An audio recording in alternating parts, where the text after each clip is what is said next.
Everyone, आप सभी का स्वागत है मेरे चैनल कंप्यूटर साइंस पाठशाला में।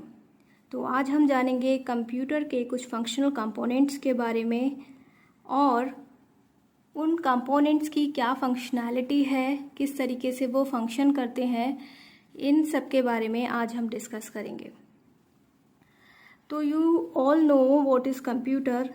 कंप्यूटर एक ऐसी इलेक्ट्रॉनिक मशीन है जो इनपुट को स्टोर करती है और प्रोसेस करती है और आउटपुट जनरेट करती है। Computer component can be divided into two categories. First is physical component and second is software component. Physical component you know that it's a hardware, जैसे motherboard.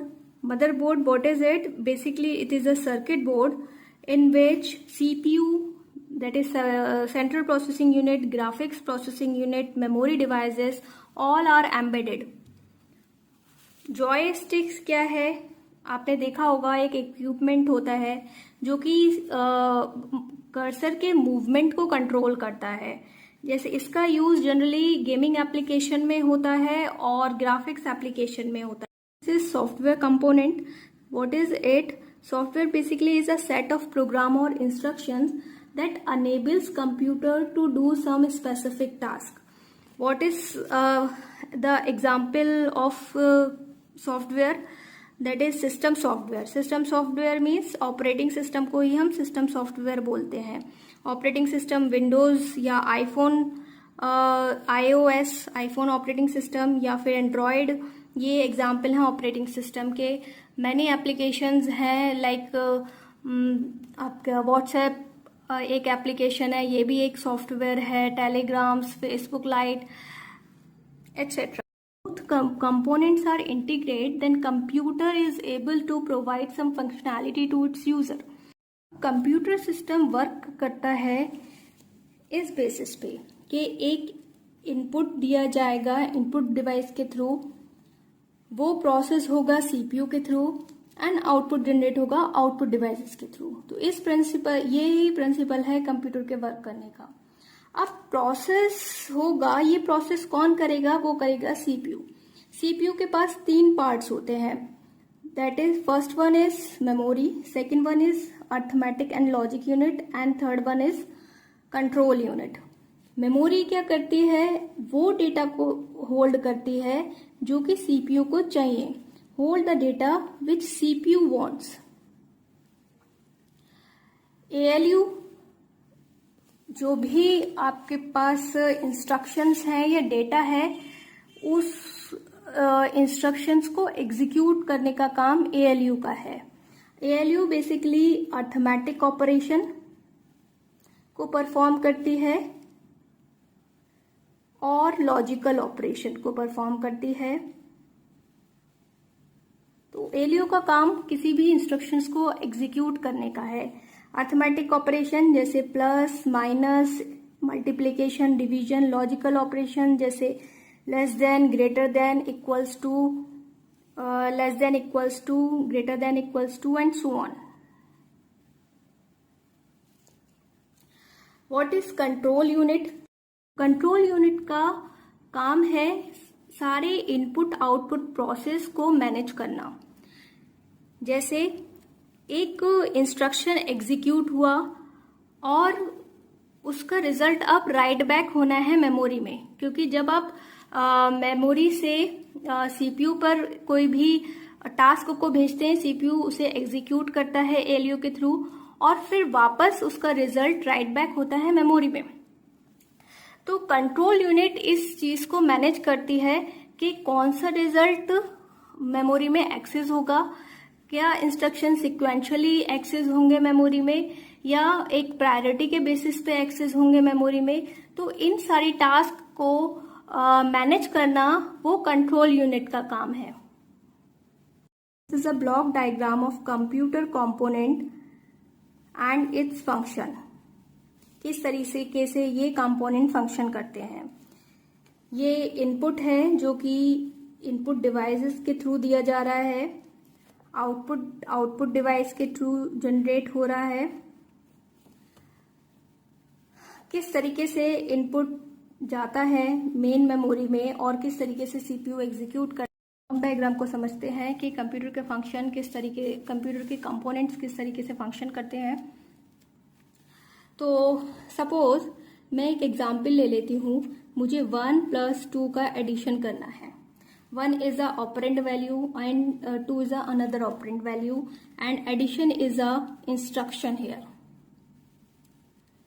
and these operand value will be given by input device as a input।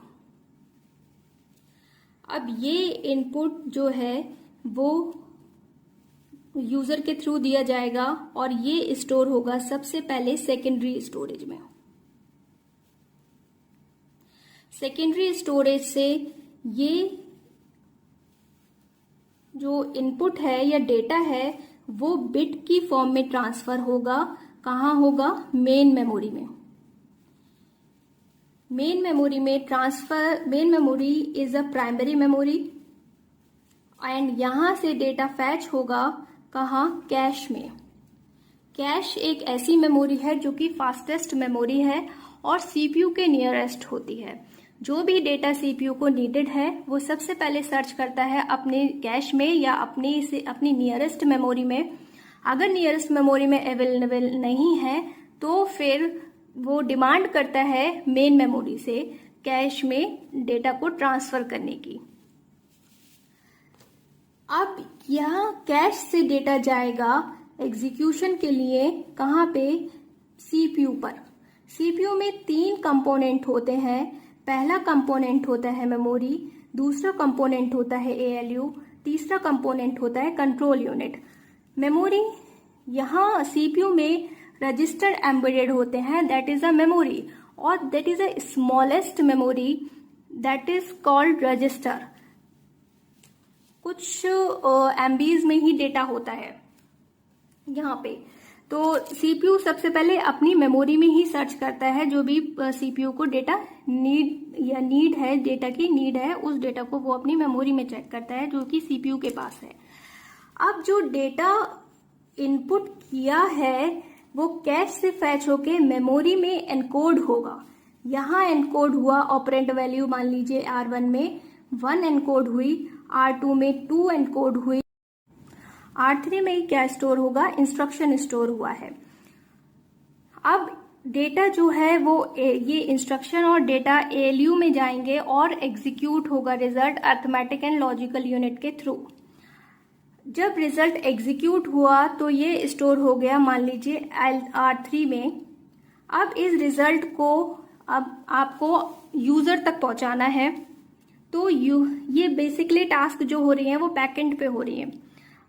ये user तक पहुंचाने का काम control unit का है। तो control unit का काम बेसिकली यही है कि कौन सा डेटा जो कि एएलयू के थ्रू एग्जीक्यूट हुआ है वो मेमोरी एक्सेस करेगी। ठीक, या डेटा या ऑपरेंड्स जो हैं वो सिक्वेंशली एक्सेस हो रहे हैं, तो ये सब कंट्रोल यूनिट का काम है। अब रिजल्ट R3 में स्टोर हुआ, सीपीयू ने एग्जीक्यूट करा, R3 यानी कि रजिस्टर में स्टोर हुआ, और अब ये रजिस्टर से डेटा वापस कहाँ जाएगा? कैश में जाएगा। कैश में जाने के बाद अच्छा ये भी है कि यहाँ जो डेटा सीपीयू जो डेटा अदर कंपोनेंट को भेज रहा है वो सिग्नल्स की फॉर्म में भेजेगा। तो कैश में जाने के बाद मेन मेमोरी उस रिजल्ट को एक्सेस करेगी और इसके बाद सेकेंडरी स्टोरेज इसको एक्सेस करेगा और सेकेंडरी स्टोरेज से वापस ये आउटपुट विंडो के थ्रू यूजर को गेट हो जाएगा result. So this is a functionality of components of a computer। आइए ब्लॉक डायग्राम को अब अच्छे से देख लेते हैं कि यहाँ इनपुट डिवाइस है, जो डेटा सेकेंडरी इनपुट डिवाइस से इनपुट किया गया है डेटा वो सेकेंडरी स्टोरेज में स्टोर हुआ है, सेकेंडरी स्टोरेज से मेन मेमोरी में स्टोर हुआ है, मेन मेमोरी से डेटा आपका सीपीयू में गया, सीपीयू में अरिथमेटिक एंड लॉजिकल यूनिट ने एग्जीक्यूशन परफॉर्म किया और उसको कंट्रोल यूनिट के थ्रू वापस से मेन मेमोरी में भेजा। मेन मेमोरी ने एक्सेस कर लिया रिजल्ट को, अब रिजल्ट एक्सेस करेगी सेकेंडरी स्टोरेज और सेकेंडरी स्टोरेज से डेटा जो है वापस आपको आउटपुट विंडो पे मिल जाएगा। ये जो कंपोनेंट है ये आपस में कम्युनिकेट कर रहे हैं। अब कम्युनिकेशन कैसे परफॉर्म हो, उसके लिए हमें चाहिए इंटरकनेक्शन नेटवर्क। हमें कोई ऐसी टोपोलॉजी चाहिए जिसमें ये सारे कंपोनेंट आपस में एक दूसरे से कनेक्टेड हो ताकि कम्युनिकेशन कर पाए। तो इसके लिए जो टोपोलॉजी यूज हुई वो है बस टोपोलॉजी। बस टोपोलॉजी में क्या है, लीनियरली सारे कंपोनेंट एक दूसरे से कनेक्ट होते हैं और बस का काम क्या है, बेसिकली टू कैरी समथिंग। तो यहाँ बस का काम है कि कंपोनेंट के बीच में कम्युनिकेशन को इस्टेब्लिश करवाना। अब बस भी 3 टाइप की होती हैं या 3 कंपोनेंट होते हैं बस के। देयर आर 3 कंपोनेंट्स ऑफ बस। पहला कंपोनेंट है data bus,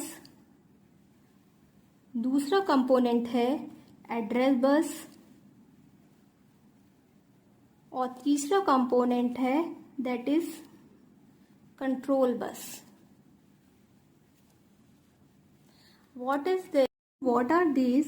Data bus is basically to carry the data from input device to the CPU, and address bus is used to carry the address of data. Address is very important